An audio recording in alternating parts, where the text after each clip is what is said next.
এফডিসির VIP projection হলে অনুষ্ঠিত হয়ে গেল মান্না উৎসব 2016 উপলক্ষে এক সংবাদ সম্মেলন। মান্না ফাউন্ডেশন আয়োজিত এই সংবাদ সম্মেলনে সভাপতিত্ব করেন ফাউন্ডেশনের চেয়ারপারসন ও মান্নার স্ত্রী শেলি মান্না। এছাড়াও উপস্থিত ছিলেন চলচ্চিত্র অভিনেতা রিয়াজ, মৌসুমী, পপি, জায়েদ খান ও অমিত হাসান। চলচ্চিত্র অভিনেতা মান্না স্মরণে আগামী 1 জানুয়ারি বাংলাদেশ শিশু একাডেমিতে অনুষ্ঠিত হবে এই উৎসব। মান্না উৎসব 2016 স্লোগান দেওয়া হয়েছে ড্রিমস অফ মান্না। নায়ক মান্নার স্বপ্ন বাস্তবায়নের লক্ষ্যেই এই উৎসবের আয়োজন করেছে মান্না ফাউন্ডেশন, যেখানে প্রদর্শিত হবে নায়ক মান্না অভিনীত বিভিন্ন সিনেমার দৃশ্য। পাশাপাশি তাঁর সিনেমার গানে পারফর্ম করবেন এই সময়ের নায়ক নায়িকারা। এছাড়াও উৎসবে প্রদর্শিত হবে নায়ক মান্নার পথ চলা নিয়ে একটি প্রামাণ্যচিত্র।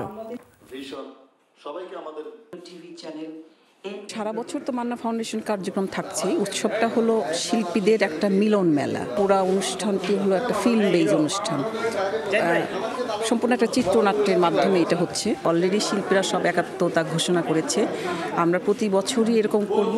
একটা জিনিস বুঝতে পারছিলাম প্রথম থেকে যে মান্না ভাইয়ের ভিশনটাকে কী করে সামনে আনা যায়। আমাদের মান্না উৎসবের ভিউ হচ্ছে মান্না ভাইয়ের সারা জীবনের অ্যাচিভমেন্টগুলোকে এক এক করে তুলে ধরা। মান্না ফাউন্ডেশনের সাথে যারা রয়েছে সহযোগিতায়, পেছনে, সামনে, পাশে, তাদের সবাইকে দর্শকদের সামনে আনা। এই একই পথ দিয়ে আমাকেও একসময় যেতে হবে।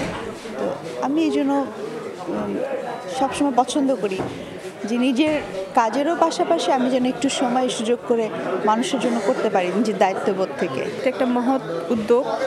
আর একটা জিনিস আমাদের সবাইকে মনে রাখতে হবে যে আমরা কখনোই কিন্তু সারা জীবন বেঁচে থাকবো না বা আমরা এইখানে থাকবো না।